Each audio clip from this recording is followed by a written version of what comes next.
Hello, good morning, नमस्कार दोस्तों। उम्मीद है आप सभी लोग अच्छे होंगे, बहुत बढ़िया होंगे आप सभी लोग। तो जैसा कि आप लोग थंबनेल में देख रहे होंगे, टारगेट 70 बीपीसी का एग्ज़ाम का डेट दे दिया है। 17 नवंबर को एग्ज़ाम होना तय है, एकदम निश्चित तौर पे होगा ही होगा। बहुत ऐसे विद्यार्थी हैं जिनको लग रहा था कि डेट बढ़ना चाहिए, उनके लिए बहुत ही अच्छा अवसर है। और सबसे बड़ी बात है कि इसमें आरडीओ का और एसडीएम और डीएसपी का बहुत अच्छा सीट है। बहुत ऐसे विद्यार्थी होंगे जिनको लग रहा होगा कि हमको इसी में कंप्लीट करना है। तो अभी हम लोग ज़्यादा दिनों का नहीं, 60 दिनों का हम लोग एक टारगेट रखेंगे। 60 दिनों में ही हम लोग कंप्लीट करें तो बेहतर होगा। क्यों बेहतर होगा? क्योंकि इस बीच में देखते होंगे बहुत सारा फेस्टिवल है, जैसे दुर्गा पूजा हो गया, दीपावली हो गया, छठ पूजा हो गया। इसी के दरमियान 17 नवंबर को एग्ज़ाम है, तो टाइम पास तो इसमें भी हो जाएगा। इसीलिए जो सीरियस विद्यार्थी होगा, जो टाइम को मैनेजमेंट करता होगा, एकदम टाइम को नहीं गंवाता होगा, वही विद्यार्थी कंप्लीट करेगा।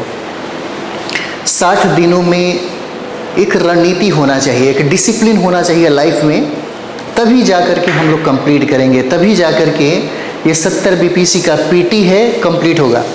अभी मेंस पढ़ने की बिल्कुल ज़रूरत नहीं है। अगर आप पढ़ रहे हैं तो गलती कर रहे हैं आप। अगर आप पढ़ रहे हैं, देख रहे हैं तो गलती कर रहे हैं, क्योंकि टाइम आपके पास नहीं है। टोटल का टोटल टाइम आप पीटी में ही लगाइए।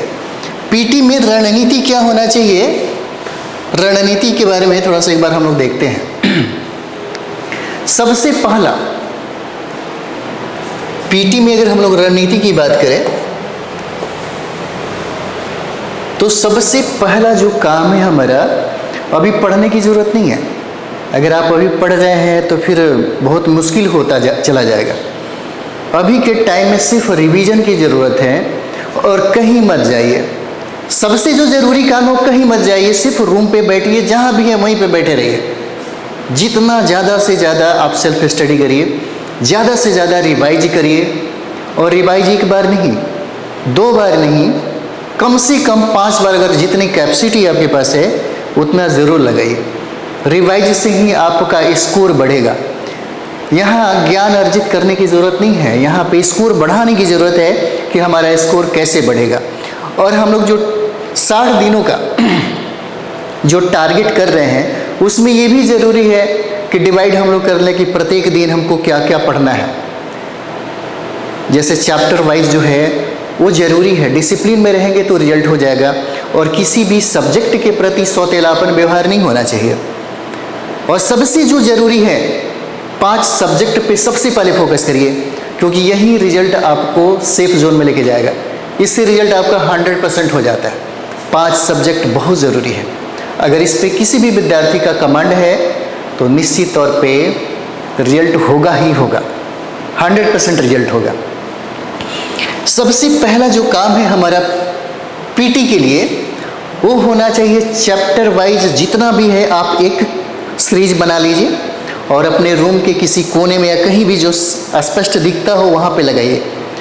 और एक डायरी मेंटेन कर सकते हैं कि प्रत्येक दिन का आपने दिन भर का जो टारगेट लगाया, दिन भर में क्या क्या चैप्टर आपको पढ़ना था, क्या क्या रिवीजन करना था, वो सबको एक कैलेंडर के तौर पे बनाते चलिए, है ना, और उसको पढ़ के समाप्त करते चलिए, बहुत फ़ायदा होगा। 60 दिनों में हम लोग बात करेंगे, बहुत इम्पॉर्टेंट हो जाता है लाइफ में इस चीज़ को मतलब क्लियर करना। तो 60 दिनों में सबसे जो ज़रूरी है वो आप अपने सेल्फ स्टडीज़ पे फोकस करिए।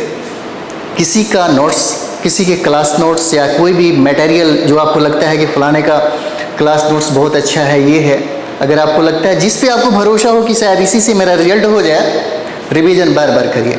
ज़्यादा किताबों का संग्रह मत रखिए, कम किताबें रखिए और उसी किताबों को बार बार पढ़िए।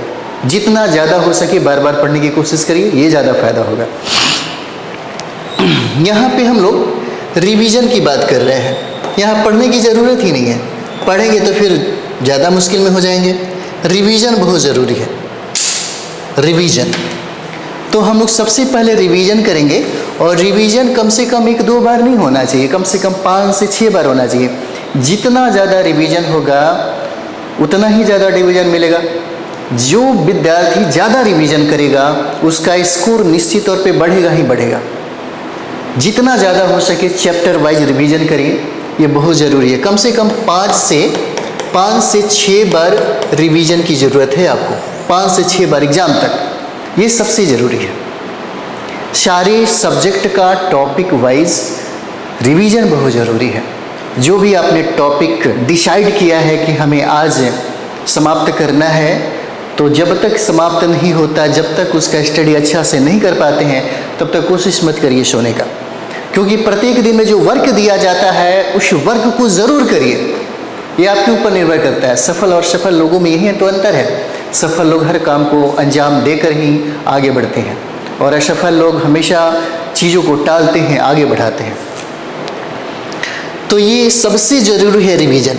उसके बाद हम लोग जो 5 सब्जेक्ट की बात कर रहे थे, 5 सब्जेक्ट, और पांचों सब्जेक्ट में हम लोग चर्चा भी करेंगे कि कौन कौन सा टॉपिक पढ़ा जाए जो बहुत ही इम्पॉर्टेंट रहेगा 70 बीपीएससी के लिए। 70 बीपीएससी के लिए किस सब्जेक्ट में क्या क्या टॉपिक पढ़ा जाए और कैसे डे बाय डे पढ़ा जाए, हम लोग उस पर भी चर्चा करेंगे। तो सबसे पहले जो हम लोग सब्जेक्ट का चुनाव करेंगे वो पहला हमारा इतिहास हो जाएगा। इतिहास से आपको पता है 30 से 35 प्रश्न पूछे जाते हैं, यहीं से 30 से 35 प्रश्न पूछे जाते हैं। उसके बाद दूसरा जो सब्जेक्ट है वह विज्ञान हो जाता है, विज्ञान। और विज्ञान से भी आपको पता है 30 प्रश्न पूछे जाते हैं विज्ञान से। उसके बाद हम लोग तीसरा बात करते हैं, वो हो जाएगा भूगोल, और भूगोल से 20 से 22 प्रश्न पूछे जाते हैं। उसके बाद जो चौथा इंपॉर्टेंट है आपके लिए वो है करेंट अफेयर्स। करेंट अफेयर्स जो है इससे लगभग 30 से 32 प्रश्न पूछे जाते हैं। और लास्ट हम लोग करते हैं वो हो जाएगा बिहार स्पेशल। बिहार स्पेशल कभी कभी 25 प्रश्न भी पूछे जाते हैं, कभी कभी 15 और 20 प्रश्न भी पूछे जाते हैं। 15 से 20 प्रश्न पूछा जाता है। अगर इतना सब्जेक्ट पे कमांड कर लिया जाए तो 110 ही प्लस आएगा। इसलिए सबसे ज़्यादा ज़रूरी है इस सब्जेक्ट को कंप्लीट करना। पॉलिटी आप लोग पढ़े होंगे, पॉलिटी भी हम लोग देखेंगे, लेकिन हमारा सबसे पहला टारगेट ये होगा इतिहास, विज्ञान, भूगोल, करेंट अफेयर्स और बिहार स्पेशल। अगर हम लोग इसको अच्छे तरीके से कर लेते हैं तो रिजल्ट 100% होगा। सबसे ज़्यादा ज़रूरी है इसका रिवीजन। बाद में हम लोग एमसीक्यू या प्रीवियस ईयर देखते हैं, बाद में, अभी नहीं, क्योंकि जब तक हमारे पास ये पूरा रिवीजन नहीं हो जाता, फिर उसके बाद जैसे आप प्रैक्टिस सेट लगा रहे हैं या कोई भी नया एमसीक्यू कर रहे हैं तो उसमें ज़्यादा फ़ायदा नहीं होगा, क्योंकि ये सब जो रिवीजन है यही आपका स्कोर बढ़ाएगा। प्रैक्टिस सेट से तो आप क्लियर करते हैं, जो कन्फ्यूज़न आपके पास है उसे दूर करते हैं। स्कोर तो आपका रिवीजन से बढ़ता है। इसके बाद हम लोग जो करेंगे, इसके बाद जो सबसे ज़रूरी है ये हो जाता है प्रैक्टिस सेट। सबसे ज़रूरी है प्रैक्टिस सेट, इसके बाद रिवीजन के बाद। तो प्रैक्टिस सेट में जहाँ तक मेरा मानना है, जैसे यूपीएससी का जितना भी जीएस का पार्ट है, अधिकतर देखते हैं उत्तर प्रदेश पीसीएस में जो भी है कभी कभी प्रश्न पूछा जाता है, क्योंकि उत्तर प्रदेश पीसीएस जो है यूपीएससी का कभी कभी नकल कर देता है। उसी तरीके से अभी बिहार का जो है तो बिहार सबको लेकर के नकल कर देता है। कभी उत्तर प्रदेश पीसीएस से प्रश्न ले लेगा, कभी यूपीएससी से प्रश्न लेगा, कभी मध्य प्रदेश का, कभी राजस्थान का जो पीसीएस है यहाँ से भी 1-2 प्रश्न निकाल ही लेता है। तो सबसे जो पहला जो काम है हम लोग का प्रैक्टिस सेट में, जितने भी विगत वर्षों में जो एग्ज़ाम हुआ है यूपीएससी का जीएस का जितना भी प्रीवियस ईयर है उसको एक बार बना डालिए। इतिहास, ज्योग्राफी, है ना, इकोनॉमिक्स और साइंस जो भी है, पॉलिटी, ये सब चीज़ें एक बार ज़रूर बना लीजिए, इससे आपको फ़ायदा होगा। दूसरा जो है वो हम लोग उत्तर प्रदेश का है। उत्तर प्रदेश का जो पीसीएस में एग्ज़ाम जो पूछे जाते हैं उसका भी बना लीजिए। विगत वर्षों में 10-12 सालों में जो भी एग्ज़ाम हुआ है वहाँ से ज़रूर बनाइए। उसके बाद हम लोग यहाँ पे देखते हैं तीसरा जो मध्य प्रदेश पीसीएस का एग्ज़ाम हुआ है उसको भी देख लीजिए। चौथा देखिए राजस्थान जो है, राजस्थान जो पीसीएस है उसको भी देख लीजिए यहाँ पे। क्योंकि यहाँ से भी प्रश्न पूछे जाते हैं।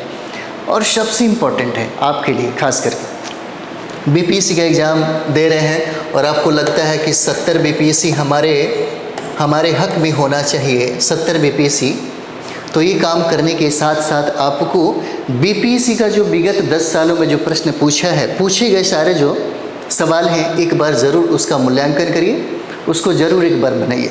यानी कि बीपीएससी का जो प्रैक्टिस सेट है, बीपीएससी का प्रैक्टिस सेट है जो 10 सालों से जो प्रश्न पूछे गए हैं, उसको ज़रूर देखिए। आइडिया आपको लग जाएगा कि कहाँ कहाँ से प्रश्न पूछने की संभावना होती है। तो यहाँ पे हम लोग लगभग 10 से 12 वर्ष का जो एग्ज़ाम हुआ है उसको ज़रूर एक बार देखें। इससे आपको आइडिया लगेगा कि इतिहास में क्या पढ़ना चाहिए, ज्योग्राफी में कहाँ से प्रश्न पूछे जाते हैं। और सबसे ज़रूरी है कि जो नया पैटर्न जो चेंज हो रहा है ना, जैसे आप देखते होंगे 65-66 से जिस तरह चेंज होता चला गया, उस तरीके से आपको भी अपनी स्टाइल पढ़ाई लिखाई में और आप अपनी जो मटेरियल है उसमें भी आपको परिवर्तन करना पड़ेगा। ये हो जाता है। उसके बाद कभी कभी देखिएगा कि एनसीईआरटी से संबंधित बहुत सारे नया प्रश्न को भी इंस्टीट्यूट वाले या कोई बहुत सारे यूट्यूबर हैं, हम लोग भी इस चीज़ को तैयार करते हैं, तो वहाँ भी एक बार ज़रूर देखिए, है ना। ये सब चीज़ें अगर समाप्त हो जाता है, तो जो नया एमसीक्यू आपको अगर मिलता है, नया एमसीक्यू, जैसे बहुत सारे इंस्टीट्यूट है, बोरिंग रोड में हैं, तो बोरिंग रोड भी बहुत सारा इंस्टीट्यूट है, दिल्ली में भी बहुत सारा इंस्टीट्यूट है। आपको लगता है कि इसके अलावा अगर हमारे पास टाइम है तो नया एमसीक्यू भी कर लीजिए, ताकि आपने जो रिवीजन किया है आपको खुद पता चल जाएगा। और ये तब करिए एमसीक्यू वैसा हो जो एनसीईआरटी बेस्ड हो, है ना, इससे ज़्यादा फ़ायदा होता है। क्योंकि आप जो पढ़े रहते हैं, एनसीईआरटी जो पढ़े हैं, आपने जो विषय का जो रिवीजन किया है, इसका फ़ायदा आपको यहाँ पे मिलेगा। तो ये बहुत ज़रूरी है आपके लिए। ये 60 दिनों में हम लोगों को क्या करना है, कैसे करना है, ये बहुत ज़रूरी है। और टाइम टेबल जो है उसे ज़रूर मेंटेन रखिए। एक दिन में कितने टॉपिक आप पढ़ सकते हैं, कितने सब्जेक्ट को लेकर के पढ़ सकते हैं। कभी भी सब्जेक्ट के प्रति संतेलापन व्यवहार मत करिए। जब तक आप संतुलन बना के नहीं पढ़ेंगे, रिजल्ट नहीं होगा, बहुत मुश्किल हो जाता है ना। तो चलिए हम लोग इसके बाद हम लोग बात करेंगे इतिहास में क्या क्या पढ़ेंगे, ज्योग्राफी में क्या क्या पढ़ेंगे। प्रत्येक डे का एक टाइम टेबल के अनुसार हम लोग इस पर बात करेंगे। इकोनॉमिक्स में क्या पढ़ें, करेंट अफेयर्स में क्या पढ़ें, क्योंकि करेंट अफेयर्स आपको बहुत डीपली पढ़ना पड़ेगा। क्योंकि करेंट अफेयर्स से आपको पता होगा, यहाँ पे देखते हैं 30 प्रश्न पूछे जाते हैं। करेंट अफेयर्स में देखिए 30 प्रश्न पूछे जाते हैं, 30 नंबर का सवाल है, इसके बिना रिजल्ट हो ही नहीं सकता। इसीलिए आपको बहुत ज़्यादा फोकस करने की ज़रूरत है, बहुत ज़्यादा। क्या पढ़ा जाए, कैसे पढ़ा जाए, ये बहुत ज़रूरी है। क्या आप छोड़ा जाए, है ना।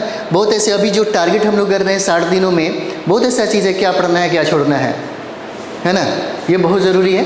और उसके बाद हम लोग किस विषय को ज़्यादा टारगेट करें, ये भी बहुत ज़रूरी है। तो हम लोग अगले वीडियो में करेंगे कि इतिहास में हमें क्या क्या टॉपिक पढ़ना चाहिए, विज्ञान में क्या क्या टॉपिक पढ़ें कि हमारा रिवीजन हो, हमारा स्कोर बढ़े। हम लोग बात स्कोर पे कर रहे हैं, स्कोर बढ़ना चाहिए। स्कोर कम से कम नेगेटिव भी है तो 100 पार जरूर करना चाहिए आपका, तब जाके आप रिजल्ट जोन में आ जाएंगे। इसलिए हम आपको अगले वीडियो में ये बताएंगे कि भूगोल से क्या क्या टॉपिक पढ़ना है, क्योंकि जितने भी प्रश्न बनते हैं उसी टॉपिक से बनाए जाते हैं। उसी तरीके से करेंट अफेयर्स अगर हम लोग देख लें क्या क्या टॉपिक बहुत इंपॉर्टेंट है, अगर उस पर हम लोग फोकस कर ले तो वहीं से प्रश्न पूछा जाता है अक्सर। उसके बाद बिहार स्पेशल 15 से 20 कभी 25, ये हमेशा घटते रहता है। लेकिन अभी जो संभावना है बिहार स्पेशल का वो बढ़ ही रहा है, कभी घट जाता है लेकिन 15 से नीचे नहीं रहेगा। और अगर किसी विद्यार्थी का अगर बिहार स्पेशल अच्छा हो, करंट अफेयर्स अच्छा हो, तो यहीं से 40 और 50 नंबर आराम से उठा लेता है। तो चलिए हम लोग अगले वीडियो में मिलते हैं इस विषय पे कि इतिहास में क्या क्या पढ़ना है, ज्योग्राफी में क्या क्या पढ़ना है। प्रत्येक दिन का हम लोग एक टारगेट लेकर के काम करेंगे। चलिए मिलते हैं हम लोग।